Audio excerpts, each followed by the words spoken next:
మరి గౌరవ ఎంపీ గారు అనేక మాటలు మాట్లాడింది. ఆయనకు అలవాటే వెకిల్ మాటలు మాట్లాడడం, ఆయనకు అలవాటే బాధ్యత రాహిత్యంగా మాట్లాడడం. కాకపోతే 2014లో మేము ఎప్పుడైతే ఈ పసుపు బోర్డు డిమాండ్ పెట్టినామో అప్పుడు ఈ ఎంపీ గారు రాజకీయాలలో కూడా లేరు. ఆనాడు కాంగ్రెస్ పార్టీలో ఉన్న వారి తండ్రి వెనుక ఉన్నటువంటి బిడ్డగా ఉన్నాడే తప్పితే ఆయన రాజకీయాలలో కూడా లేరు.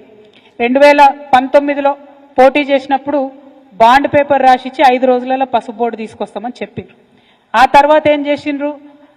పసుపు బోర్డు కాదు, స్పైసెస్ బోర్డే చాలా బాగుంటుంది అని చెప్పడం జరిగింది.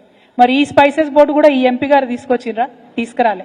నేను ఎంపీగా ఉన్నప్పుడు మా ఎమ్మెల్యేలందరం ఒక 5-6 ముఖ్యమంత్రుల దగ్గరికి పోతే, ప్రధానమంత్రి గారిని 2 సార్లు కలిస్తే, అప్పుడున్నటువంటి కామర్స్ మినిస్టర్ నిర్మలా సీతారామన్ గారిని, తర్వాత సురేష్ ప్రభు గారు ఎంటబడితే రీజనల్ పసుపు బోర్డు అనేటటువంటిది మా ప్రభుత్వ హయాంలోనే అన్న మంత్రి గారుగా ఉన్నప్పుడే, మనము ఆనాడు ఆర్టీసీ చైర్మన్గా బాజిరెడ్డి గారు ఉన్నప్పుడే ఇక్కడ సపరేట్గా ఒక ప్లేస్ ఇచ్చి, హైడ్రాలజీ డిపార్ట్మెంట్ దగ్గర ఒక ప్లేస్ ఇచ్చి దాంట్లో స్పైసెస్ బోర్డుని మనం పెట్టడం జరిగింది. అది కూడా నా గొప్పతనమైన ఇవాళ అరవింద్ గారు మాట్లాడడం నిజంగా హాస్యాస్పదం.